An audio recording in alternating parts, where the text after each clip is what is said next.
गल करन दा जिहड़ा मेरा मकसद भी है और सुनान दा मकसद भी है वो ये ही है कि असी अपने मुआशरे दे विच जिहड़े दीन दे साहिब इलम लोग ने जान बुझ के जिहड़ा ना प्राइज़ नहीं दिता गया ते जजिज़ ने कहा कि उन्हां नूं बुलाओ, असी उन्हां नूं सैटिस्फाई करने आ, असी उन्हां नूं मुतमईन करने आ कि असी उन्होंने प्राइज़ क्यों नहीं दिता।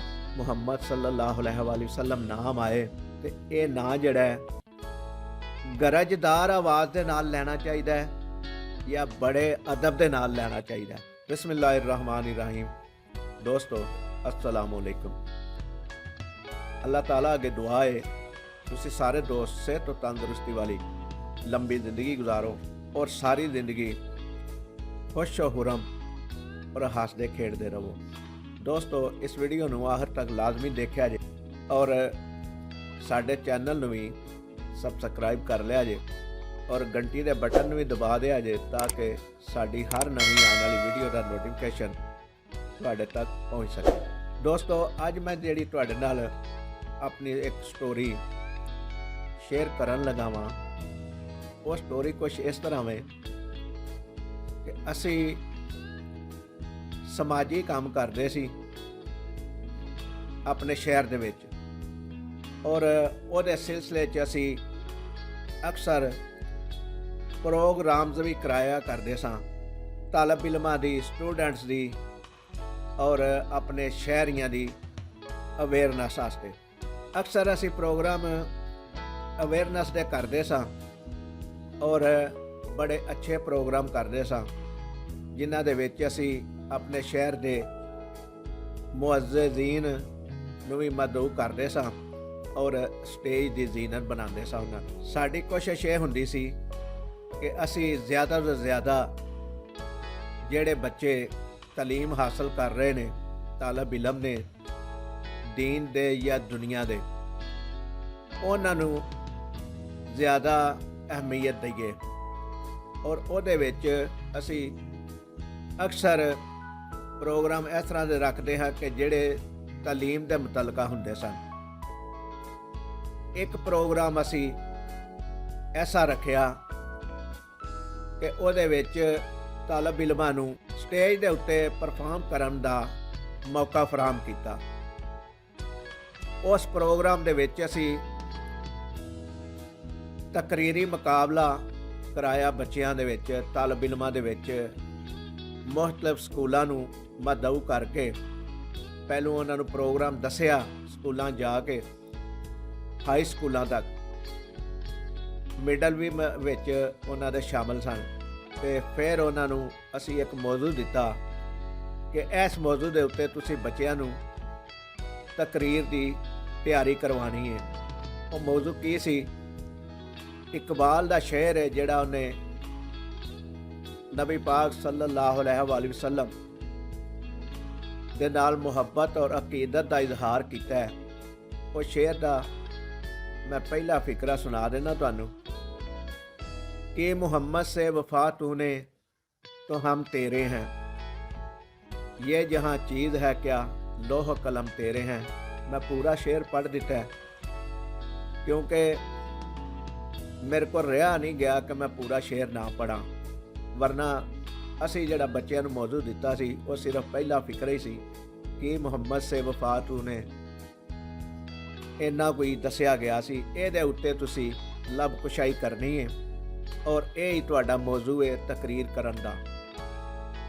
प्रोग्राम दा दिन आ गया, असी प्रोग्राम किया गालबन 2012 या 13 का साल सी जो ये प्रोग्राम किया। अज तो समझ लो कि 9-10 साल पिछा चले जाइए तो उदों ये प्रोग्राम किया सी और जगह जिहड़ी सी वो सी साडे कोल अल हुसैन मैरिज हाल, उहदे च असीं ये प्रोग्राम किया और उस वक्त के जिहड़े सदर सन वो सन शबीर अंजम मुस्तफाई साहब और नाल जनरल सैकटरी सन हाफिज मोहम्मद ज़ाहिर साहब और मैं ना चीज़ हाफिज मोहम्मद ज़ाहिर साहब दे नाल जॉइंट सैकटरी सा उस वक्त। तो दोस्तों अज ये गल सुनान दा थोड़ा जिहा मकसद इन्ना कोई है कि उहदे विच तकरीरी मुकाबला होया, बच्चियां ने परफॉर्म किया ਔਰ ਕਾਫੀ ਸਕੂਲ ਦੇ ਬੱਚੇ ਅਸੀਂ ਮਦਊ ਕੀਤੇ ਸਨ, ਜਿਹੜੇ ਆਡੀਅנס ਸਨ, ਜਿਹੜੇ ਸੁਣਨਾ ਚਾਹੁੰਦੇ ਸਨ। ਉਹਦੇ 'ਚ ਵੀ ਅਸੀਂ ਸਕੂਲਾਂ ਦੇ ਬੱਚਿਆਂ ਨੂੰ ਹੀ ਰੱਖਿਆ ਸੀ। ਲੇਕਿਨ ਸਟੇਜ ਦੇ ਉੱਤੇ ਜਿਹੜੇ ਜ਼ੀਨਤ ਬਣੇ ਸਨ ਉਹ ਮੁਅੱਜ਼ਜ਼ੀਨ ਸ਼ਹਿਰ ਸਨ। ਜਿਹੜੇ ਸਾਡੇ ਜੱਜਿਸ ਸਨ ਉਹ ਵੀ ਸਮਝ ਲਓ ਕਿ ਸੀਨੀਅਰ ਅਸਾਤਜ਼ਾ ਸਨ, ਜਿਹੜੇ ਇਸ ਚੀਜ਼ ਨੂੰ ਸਮਝਦੇ ਹਨ ਕਿ ਤਕਰੀਰ ਬੱਚਾ ਜਿਹੜਾ ਕਰੇਗਾ ਉਹ ਕਿੱਥੇ ਗਲਤੀ ਕਰੇਗਾ ਔਰ ਕਿੱਥੇ ਸਹੀ ਬੋਲੇਗਾ, ਉਹਦੇ ਉਹ ਪੁਆਇੰਟਸ ਨੋਟ ਕਰ ਸਕਦੇ ਹਨ। ਬੱਚਿਆਂ ਨੇ ਤਕਰੀਰਾਂ ਕੀਤੀਆਂ, ਤਕਰੀਰਾਂ ਬੜੀਆਂ ਅੱਛੀਆਂ ਹੋਈਆਂ। ਪ੍ਰੋਗਰਾਮ ਤਕਰੀਬਨ ਸਾਡਾ 2 ਤੋਂ 2.5 ਘੰਟੇ ਤੱਕ ਚੱਲਿਆ। ਉਹਦੇ ਅਖੀਰ ਦੇ ਉੱਤੇ ਅਸੀਂ ਬੱਚਿਆਂ ਨੂੰ ਪ੍ਰਾਈਜ਼ ਵੀ ਦਿੱਤੇ, ਜਿਨ੍ਹਾਂ ਜਿਹੜੀ ਪੋਜੀਸ਼ਨ ਲਈ। ਜਦੋਂ ਪ੍ਰਾਈਜ਼ ਅਸੀਂ ਤਕਸੀਮ ਕਰ ਲਏ ਤੇ ਇੱਕ ਬੱਚੇ ਨੂੰ ਪ੍ਰਾਈਜ਼ ਨਹੀਂ ਸੀ ਮਿਲ ਸਕਿਆ। ਆਖਰੀ ਪੋਜੀਸ਼ਨ, ਤੀਸਰੀ ਪੋਜੀਸ਼ਨ ਵੀ ਨਹੀਂ ਸੀ ਮਿਲ ਸਕੀ, ਜਦ ਕਿ ਉਹਨੇ ਬੜੀ ਤਕਰੀਰ ਸਾਡੇ ਮੁਤਾਬਕ, ਆਡੀਅנס ਦੇ ਮੁਤਾਬਕ ਬੜੀ ਅੱਛੀ ਕੀਤੀ। ਉਹਦੀ ਤਕਰੀਰ ਦੇ ਦੌਰਾਨ ਬੜੀ ਕਲੈਪਿੰਗ ਹੋਈ। ਲੇਕਿਨ ਉਸ ਬੱਚੇ ਨੂੰ ਸਾਡੇ ਜਿਹੜੇ ਜੱਜਿਸ ਸਨ ਉਹਨਾਂ ਨੇ ਕੋਈ ਵੀ ਪੋਜੀਸ਼ਨ ਨਾ ਦਿੱਤੀ। ਅਸੀਂ ਲੋਕੀ ਵੀ ਸਾਰੇ ਹੈਰਾਨ ਹੋਏ, ਔਰ ਜਿਹੜੇ ਉਹਨਾਂ ਦੇ ਨਾਲ ਉਹਦੇ ਅਸਾਤਜ਼ਾ ਆਏ ਸਨ ਜਾਂ ਵਾਲਿਦੈਨ ਆਏ ਸਨ ਜਾਂ ਜਿਨ੍ਹਾਂ ਨੇ ਤਿਆਰੀ ਕਰਾਈ ਸੀ ਉਹਨਾਂ ਨੂੰ, ਉਹ ਲੋਕ ਵੀ ਮੌਜੂਦ ਸਨ। ਜਦੋਂ ਪ੍ਰੋਗਰਾਮ ਦਾ ਇਖਤਤਾਮ ਹੋਇਆ, ਪ੍ਰਾਈਜ਼ ਤਕਸੀਮ ਕਰ ਦਿੱਤੇ ਗਏ। ਹੌਸਲਾ ਅਫਜ਼ਾਈ ਬੱਚਿਆਂ ਨੇ ਜਿਨ੍ਹਾਂ ਨੇ ਪੋਜੀਸ਼ਨ ਲਈ ਉਹਨਾਂ ਦੀ ਕਰ ਦਿੱਤੀ ਗਈ। ਤੇ ਉਹਨਾਂ ਦੇ ਨਾਲ, ਉਸ ਬੱਚੇ ਦੇ ਨਾਲ ਜਿਹੜੇ ਆਏ ਹੋਏ ਸਨ, ਪੇਰੈਂਟਸ ਸਨ ਜਾਂ ਉਸਤਾਦ ਸਨ, ਉਹਨਾਂ ਨੇ ਸਾਡੇ ਅੱਗੇ ਇਤਰਾਜ਼ ਰੱਖ ਦਿੱਤਾ। ਸਾਡੇ ਬੱਚੇ ਦੀ ਤਕਰੀਰ ਦੇ ਦੌਰਾਨ ਕਲੈਪਿੰਗ ਵੀ ਬੜੀ ਹੋਈ ਹੈ, ਬੱਚੇ ਖੁਸ਼ ਵੀ ਬੜੇ ਹੋਏ ਨੇ, ਔਰ ਜਿਹੜੇ ਸਟੇਜ ਦੇ ਉੱਤੇ ਬੈਠੇ ਸਨ ਲੋਕ, ਮੁਅੱਜ਼ਜ਼ੀਨ ਸ਼ਹਿਰ, ਉਹ ਲੋਕ ਵੀ ਬੜੇ ਸਾਡੇ ਬੱਚੇ ਦੀ ਤਕਰੀਰ ਨੂੰ ਸੁਣ ਕੇ ਮਹਿਜ਼ੂਜ਼ ਹੋਏ ਨੇ। ਲੇਕਿਨ ਹੈਰਾਨਗੀ ਇਹ ਆਈ ਹੈ ਕਿ ਸਾਡੇ ਬੱਚੇ ਨੂੰ ਕੋਈ ਵੀ ਪ੍ਰਾਈਜ਼ ਨਹੀਂ ਦਿੱਤਾ ਗਿਆ। ਇਹਦੀ ਕੀ ਵਜ੍ਹਾ ਹੈ? ਜਿਨ੍ਹਾਂ ਬੱਚਿਆਂ ਨੂੰ ਪ੍ਰਾਈਜ਼ ਦਿੱਤੇ ਗਏ ਨੇ, ਕਿਆ ਉਹ ਤੁਹਾਡੇ ਲੱਗਦੇ ਲਾਣੇ ਸਨ ਜਾਂ ਜਿਹੜੇ ਜੱਜਿਸ ਬੈਠੇ ਨੇ ਉਹਨਾਂ ਦੇ ਕਰੀਬੀ ਸਨ? ਸਾਨੂੰ ਵੀ ਇਹ ਬੜਾ ਤਅੱਜਬ ਹੋਇਆ। ਲੇਕਿਨ ਅਸੀਂ ਜਦੋਂ ਜੱਜਿਸ ਕੋਲ ਪੁੱਛਿਆ, ਜਨਾਬ ਜਿਸ ਬੱਚੇ ਨੇ ਬੜੀ ਜੋਸ਼ੀਲੀ ਤਕਰੀਰ ਕੀਤੀ ਹੈ, ਉਹਦੇ ਨਾਲ ਜਿਹੜੇ ਉਹਨਾਂ ਦੇ ਉਸਤਾਦ ਆਏ ਨੇ, ਉਹਨਾਂ ਦਾ ਇਤਰਾਜ਼ ਹੈ ਕਿ ਸਾਡੇ ਬੱਚੇ ਨੂੰ ਜਾਣ ਬੁੱਝ ਕੇ ਜਿਹੜਾ ਨਾ ਪ੍ਰਾਈਜ਼ ਨਹੀਂ ਦਿੱਤਾ ਗਿਆ। ਤੇ ਜੱਜਿਸ ਨੇ ਕਿਹਾ ਕਿ ਉਹਨਾਂ ਨੂੰ ਬੁਲਾਓ, ਅਸੀਂ ਉਹਨਾਂ ਨੂੰ ਸੈਟੀਸਫਾਈ ਕਰਨੇ ਆ, ਅਸੀਂ ਉਹਨਾਂ ਨੂੰ ਮੁਤਮਈਨ ਕਰਨੇ ਆ ਕਿ ਅਸੀਂ ਉਹਨੂੰ ਪ੍ਰਾਈਜ਼ ਕਿਉਂ ਨਹੀਂ ਦਿੱਤਾ। ਜਿਸ ਵਕਤ ਅਸੀਂ ਉਹਨਾਂ ਦੀ ਫਿਰ ਮੁਲਾਕਾਤ ਕਰਾਈ, ਬਾਅਦ ਵਿੱਚ ਸਿਟਿੰਗ ਕਰਾਈ, ਬੈਠੇ, ਤੇ ਜੱਜਿਸ ਨੇ ਕਿਹਾ ਕਿ ਅੱਜ ਦੀ ਤਕਰੀਰ ਦਾ ਜਿਹੜਾ ਮੌਜੂ ਸੀ ਉਹ ਕੀ ਸੀ, ਇਹ ਪਹਿਲੋਂ ਦੱਸੋ। ਉਹਨਾਂ ਨੇ ਕਿਹਾ ਕਿ ਮੁਹੰਮਦ ਸੇ ਵਫਾ ਤੂਨੇ तो हम तेरे हैं।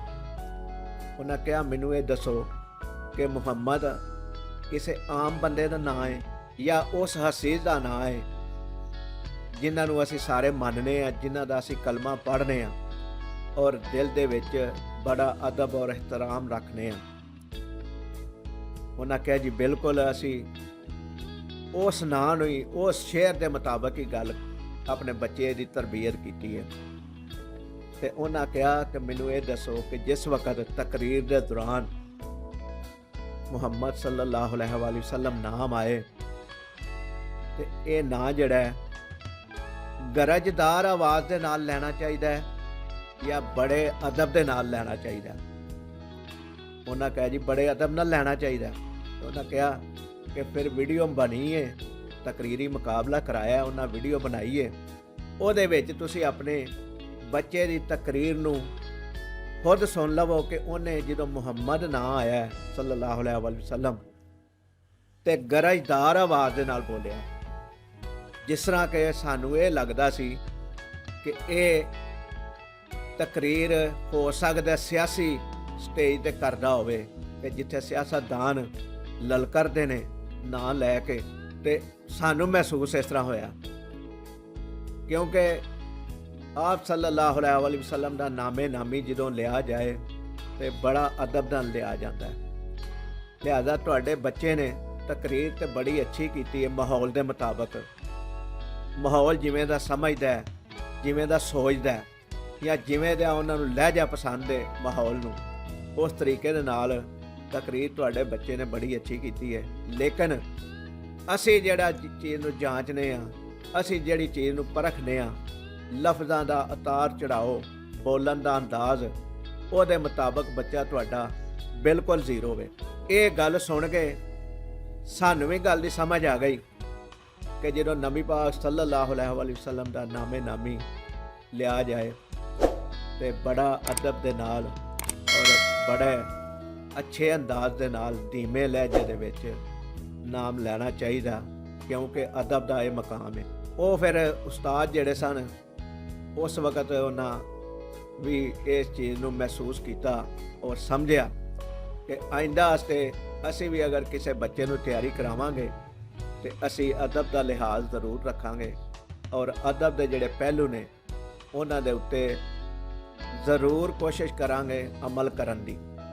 ਤੇ ਦੋਸਤੋ, ਇਹ ਥੋੜੀ ਜਿਹੀ ਗੱਲ ਸੁਣਾਉਣ ਦਾ ਮਕਸਦ ਤੁਹਾਨੂੰ ਸਿਰਫ ਇੰਨਾ ਕੋਈ ਸੀ ਕਿ ਜਦੋਂ ਨਬੀ ਪਾਕ ਸੱਲੱਲਾਹੁ ਅਲੈਹਿ ਵਸੱਲਮ ਅਦਬ ਨਾਲ ਬੋਲਣਾ ਚਾਹੀਦਾ, ਅਦਬ ਨਾਲ ਬੁਲਾਉਣਾ ਚਾਹੀਦਾ। ਲੇਕਿਨ ਇੱਕ ਸਵਾਲ ਜਿਹੜਾ ਮੇਰੇ ਜ਼ਿਹਨ ਵਿੱਚ ਆਉਂਦਾ ਹੈ ਔਰ ਇਹ ਗੱਲ ਕਰਨ ਦਾ ਜਿਹੜਾ ਮੇਰਾ ਮਕਸਦ ਵੀ ਹੈ ਔਰ ਸੁਣਾਉਣ ਦਾ ਮਕਸਦ ਵੀ ਹੈ, ਉਹ ਇਹ ਹੀ ਹੈ ਕਿ ਅਸੀਂ ਆਪਣੇ ਮੁਆਸ਼ਰੇ ਦੇ ਵਿੱਚ ਜਿਹੜੇ ਦੀਨ ਦੇ ਸਾਹਿਬ ਇਲਮ ਲੋਕ ਨੇ ਉਹਨਾਂ ਦੀ ਤਕਰੀਰ ਤੇ ਕਦੀ ਗੌਰ ਕੀਤਾ? ਮੈਂ ਇਸ ਤਕਰੀਰ ਤੋਂ ਬਾਅਦ ਗੌਰ ਕਰਦਾ ਰਿਹਾ ਕਿ ਅਸੀਂ ਅਨਪੜ੍ਹ ਲੋਕ ਅੱਗੇ ਤਕਰੀਰ ਸੁਣ ਰਹੇ ਹੁੰਦੇ ਹਾਂ, ਲੇਕਿਨ ਸਾਨੂੰ ਇਸ ਗੱਲ ਦੀ ਸਮਝ ਨਹੀਂ ਆ ਰਹੀ ਹੁੰਦੀ ਕਿ ਇਹ ਨਬੀ ਪਾਕ ਦੀ ਸ਼ਾਨ ਹੈ। ਜਦੋਂ ਅਲਫਾਜ਼ ਬੋਲਦੇ ਹੁੰਦੇ ਨੇ, ਇਸ ਚੀਜ਼ ਨੂੰ ਜੱਜ ਜ਼ਰੂਰ ਕਰਿਆ ਜੇ ਔਰ ਕੋਸ਼ਿਸ਼ ਕਰਿਆ ਜੇ ਕਿ ਅਗਰ ਕੋਈ ਬੰਦਾ ਐਸਾ ਜਿਹੜਾ ਸਾਹਿਬ ਇਲਮ ਹੈ, ਦੀਨ ਦਾ ਇਲਮ ਜਾਣਦਾ ਹੈ, ਉਹਦੇ ਕੋਲ ਕੋਈ ਗਲਤੀ ਹੋ ਜਾਏ ਤੇ ਉਹਨੂੰ ਬਾਅਦ ਵਿੱਚ ਮਿਲ ਕੇ ਜ਼ਰੂਰ ਦੱਸਿਆ ਜੇ ਕਿ ਜਨਾਬ ਅਸੀਂ ਇਹ ਇੱਕ ਤਕਰੀਰ ਸੁਣੀ ਸੀ, ਤਕਰੀਰੀ ਮੁਕਾਬਲਾ ਸੁਣਿਆ ਸੀ, ਜਿਹਦਾ ਮੈਂ ਇਜ਼ਹਾਰ ਕੀਤਾ, ਉਹਦੇ ਵਿੱਚ ਇਹ ਕੰਡੀਸ਼ਨ ਸੀ, ਇਹ ਗਲਤੀ ਦੇ ਉੱਤੇ ਬੱਚੇ ਨੂੰ ਪ੍ਰਾਈਜ਼ ਨਹੀਂ ਸੀ ਦਿੱਤਾ ਗਿਆ। ਲਿਹਾਜ਼ਾ ਤੁਸੀਂ ਵੀ ਆਪਣੀ ਤਕਰੀਰ ਤੇ ਨਜ਼ਰਸਾਨੀ ਕਰੋ ਔਰ ਜਦੋਂ ਨਬੀ ਪਾਕ ਸੱਲੱਲਾਹੁ ਅਲੈਹਿ ਵਸੱਲਮ ਤੇ ਅਦਬ ਨੂੰ ਜ਼ਰੂਰ ਮਲਹੂਜ਼ੇ ਖਾਤਰ ਰੱਖਿਆ ਕਰੋ। ਮੇਰਾ ਮਕਸਦ ਕਿਸੇ ਦੇ ਉੱਤੇ ਤਨਕੀਦ ਕਰਨਾ ਨਹੀਂ। ਮੈਂ ਜਿਹੜੀ ਸਟੋਰੀ ਸੁਣਾਈ ਹੈ ਆਪਣੀ, ਸਿਰਫ ਇਸ ਨੀਅਤ ਨਾਲ ਸੁਣਾਈ ਹੈ ਕਿ ਜਿਸ ਗੱਲ ਦੀ ਸਾਨੂੰ ਸਮਝ ਲੱਗੀ ਹੈ ਉਸ ਗੱਲ ਦੀ ਤੁਹਾਨੂੰ ਦੋਸਤਾਂ ਨੂੰ ਵੀ ਜਿਹੜੇ ਮੇਰੇ ਇਸ ਵੀਡੀਓ ਨੂੰ ਵੇਖ ਰਹੇ ਨੇ, ਸੁਣ ਰਹੇ ਨੇ, ਉਹਨਾਂ ਨੂੰ ਵੀ ਲੱਗ ਜਾਏ।